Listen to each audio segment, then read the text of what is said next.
Hi, hello and welcome to Singapore Tamil channel. நிறைய பேர் வந்து நம்ம சேனல்ல எந்த வீடியோ போட்டாலும் நீங்க வந்து கமெண்ட் பண்றீங்க. அதாவது work related வீடியோ, work பத்தி ஏதாவது அப்டேட் இருக்கா, அத பத்தி வீடியோ போடுங்கன்னு கேக்குறீங்க.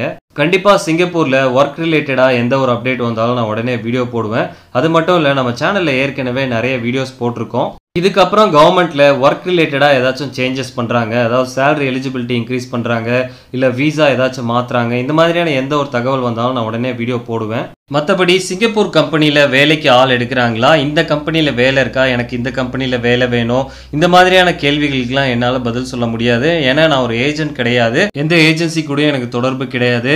ஜாப் வேகன்சி பத்தி உங்களுக்கு ஏதாச்சும் தெரியணும்னா நீங்க எம்ப்ளாய்மெண்ட் ஏஜென்சி வழியா செக் பண்ணலாம், இல்ல ஏதாவது தெரிஞ்ச ஏஜென்ட் மூலமாவும் நீங்க செக் பண்ணலாம். இந்த வீடியோல நம்ம என்ன பார்க்க போறோம்னா, நான் இதுக்கு முன்னாடியே வந்து ஒர்க் பெர்மிட் கண்டிஷன் பத்தி வீடியோ போட்டிருந்தேன். அதாவது சிங்கப்பூருக்கு ஒர்க் பெர்மிட் வீசா வாங்கி வேலை வாங்கி வரணும்னு நினைக்கிறவங்க என்னென்ன விஷயம்லாம் தெரிஞ்சுக்கணுங்கிறத பத்தி பொதுவா எல்லா செக்டாருக்கும் நான் சொல்லியிருந்தேன். அதே வீடியோல நான் வந்து ஒவ்வொரு செக்டாருக்கும் என்ன மாதிரியான கண்டிஷன்ஸ்லாம் இருக்குங்கிறத பத்தி வீடியோ போடுறேன்னு சொல்லியிருந்தேன். இதை பத்தி ஏற்கனவே நீங்க தெரிஞ்சிருக்கலாம். இருந்தாலும் நிறைய பேர் வந்து ஒவ்வொரு செக்டார்லயும் டீட்டெயிலா எக்ஸ்பிளைன் பண்ணி வீடியோ போடுங்கன்னு கேட்டிருந்தீங்க. அதனால தான் இந்த வீடியோ நான் பண்றேன்.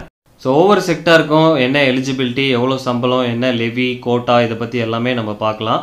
நான் இங்கே சொல்லியிருக்க எல்லா விஷயமும் MOM சைட்டில் இருக்கிறது தான், அதை தாண்டி எதுவும் நான் சொல்லலை. ஏற்கனவே நம்ம வந்து கன்ஸ்ட்ரக்ஷன், அதுக்கப்புறம் மெரைன் ஷிப்யார்ட் செக்டார் பற்றி பார்த்துட்டோம்.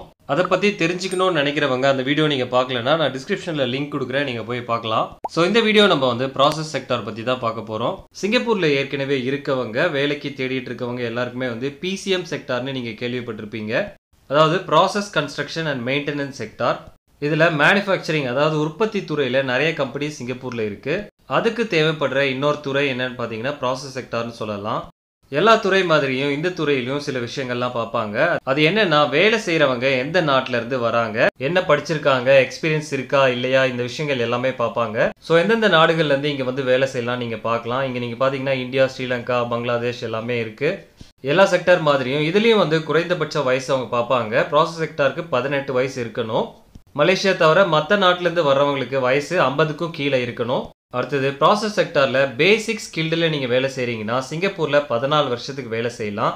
இதுவே ஹை ஸ்கில்டில் நீங்கள் வேலை செய்கிறீங்கன்னா 26 வருஷம் வரைக்கும் வேலை செய்யலாம். அதிகபட்சம் உங்களுக்கு 60 வயசு ஆகிற வரைக்கும் இங்கே சிங்கப்பூரில் வேலை செய்ய முடியும்.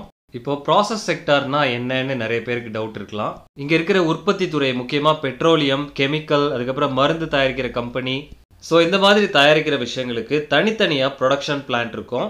அங்கே வந்து வேலை செய்கிறதுக்கு ரொம்ப ஸ்பெஷலாக தயாரிச்சிருக்கிற மிஷின்ஸ்லாம் இருக்கும். அப்படி இருக்க ஒவ்வொரு யூனிட்டுக்குமே வந்து கன்ஸ்ட்ரக்ஷன், மெயின்டெனன்ஸ் அண்ட் ப்ராசஸ்ன்னு இருப்பாங்க. ஸோ அவங்கள தான் வந்து PCM ஒர்க்கர்ஸ் அப்படின்னு சொல்லுவாங்க, PCM கான்ட்ராக்டர்னு சொல்லுவாங்க. ஸோ இந்த மாதிரி வேலை செய்கிறவங்க வந்து ஸ்கில்ஸ் வந்து நிறையவே தெரிஞ்சவங்களா இருப்பாங்க. ஸோ இது எல்லாமே வந்து ப்ராசஸ் செக்டாரில் வந்துடும். ஸோ எந்த மாதிரியான வேலைன்னு பார்த்துட்டோம். இப்போ எந்த மாதிரியான ஸ்கில்ஸ் வந்து இந்த செக்டாரில் வரும்னு பார்க்கலாம்.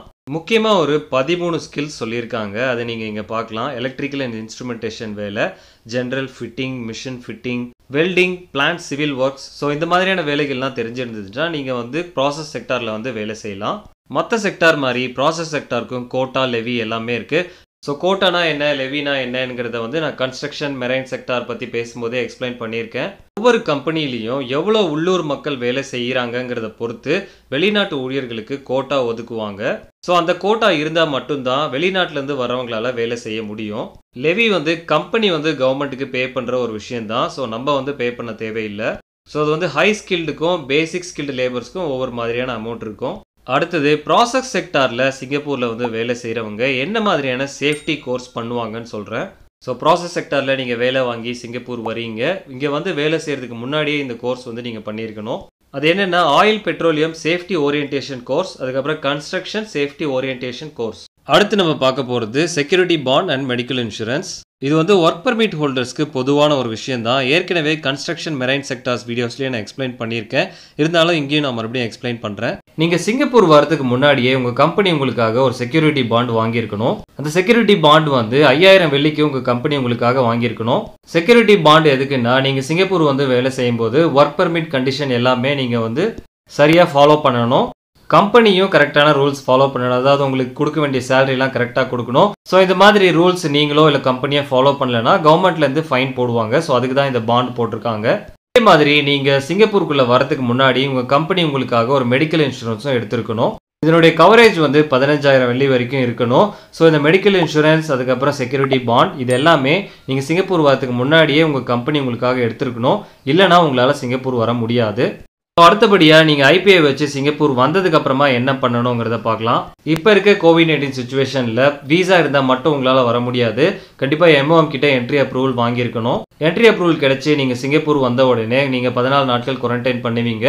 அதுக்கப்புறம் ஒரு 7 நாட்கள் வந்து நீங்கள் மைக்ரண்ட் ஒர்க்கர் ஆன்போர்டிங் சென்டரில் இருப்பீங்க. அங்கே தான் உங்களுக்கு வந்து செட்டிலிங் இன் ப்ரோக்ராம் நடக்கும். அதில் வந்து சிங்கப்பூரில் நீங்கள் எப்படி இருக்கணும், இந்த கோவிட்-19 காலகட்டத்தில் என்ன மாதிரியான நடவடிக்கைகள்லாம் ஃபாலோ பண்ணணும், இந்த மாதிரி நிறைய விஷயங்கள் வந்து உங்களுக்கு சொல்லுவாங்க. வேலை இடத்துல எப்படி இருக்கணும், டார்மெட்ரியில் எப்படி இருக்கணும், இந்த மாதிரி பொதுவான விஷயங்கள் எல்லாமே உங்களுக்காக சொல்லுவாங்க. ஸோ இதெல்லாமே முடிச்சுட்டு நீங்கள் வெளியில் வந்ததுக்கப்புறமா இங்கே வந்து ஒரு ஹாஸ்பிட்டலில் மெடிக்கல் செக்கப்பும் எடுத்துக்கணும். பொதுவாக இந்த கோவிட்-19 சுச்சுவேஷனுக்குலாம் முன்னாடி நீங்கள் ஒர்க் பர்மிட்டில் சிங்கப்பூர் வந்தீங்கன்னா இங்கே வந்து 2 வாரத்துக்குள்ளார நீங்கள் வந்து மெடிக்கல் செக்கப் எடுத்துக்கணும்.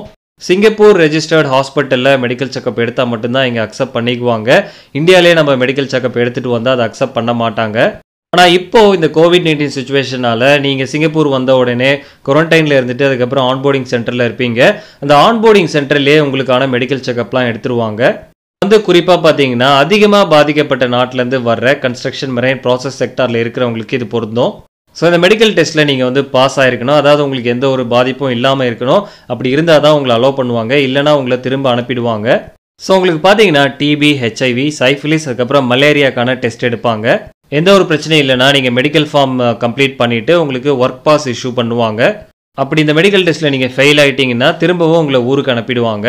ஸோ இந்த குவாரண்டைன் காலம்லாம் முடிஞ்சு மெடிக்கல் எக்ஸாமினேஷன்லாம் முடிஞ்சிருச்சுன்னா நீங்கள் அடுத்தபடியாக நீங்கள் வேலைக்கு போகலாம். உங்கள் கம்பெனி வந்து உங்கள் ஐபிஐயில் என்ன சேலரி போட்டிருக்காங்களோ கட்டாயமாக அந்த சேலரி உங்களுக்கு கொடுக்கணும்.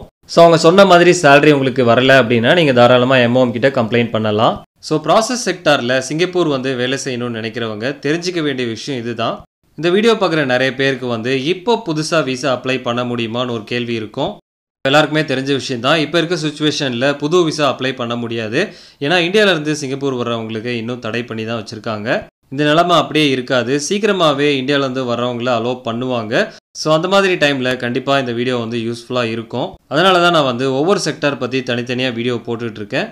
வரும் நாட்களில் இது சம்மந்தமாக எந்த ஒரு அப்டேட் வந்தாலும் நான் கண்டிப்பாக வீடியோ போடுவேன். தொடர்ந்து நம்ம சேனல் நீங்கள் ஃபாலோ பண்ணுங்கள். ஸோ அவ்வளோதான் ஃப்ரெண்ட்ஸ் இந்த வீடியோ கண்டிப்பாக யூஸ்ஃபுல்லாக இருக்கும்னு நினைக்கிறேன். இந்த வீடியோ உங்களுக்கு பிடிச்சிருந்தா லைக் பண்ணுங்கள், கமெண்ட் பண்ணுங்கள், மறக்காமல் உங்கள் ஃப்ரெண்ட்ஸ் எல்லாருக்கும் ஷேர் பண்ணுங்கள். கமெண்ட்ஸுக்கெலாம் நான் முடிஞ்ச அளவுக்கு ரிப்ளை பண்ணுறேன். அப்படி ரிப்ளை பண்ண முடியலன்னா நீங்கள் வந்து தப்பாக நினச்சிக்காதீங்க. ஏன்னா நீங்களே பார்க்கலாம், நிறைய கமெண்ட்ஸ் வரும், ப்ளஸ் நிறைய இமெயில் வருது, நிறைய மெசேஜ் வருது. ஸோ நான் முடிஞ்ச அளவுக்கு ரெஸ்பாண்ட் பண்ணிட்டு தான் இருக்கேன். வேலை காரணமாக அந்தளவுக்கு என்னால் இப்போ பண்ண முடியல. வழக்கம் போல் எல்லா வீடியோக்குள்ளேயும் நான் உங்கள் கேள்விக்கான பதில் சொல்லுவேன். ஸோ அதனால் நீங்கள் கவலைப்பட தேவையில்லை. அடுத்து இதே மாதிரி ஒரு யூஸ்ஃபுல்லான வீடியோவில் உங்களை வந்து பார்க்குறேன். தேங்க்யூ ஃபார் வாட்சிங் சிங்கப்பூர் தமிழன் சேனல்.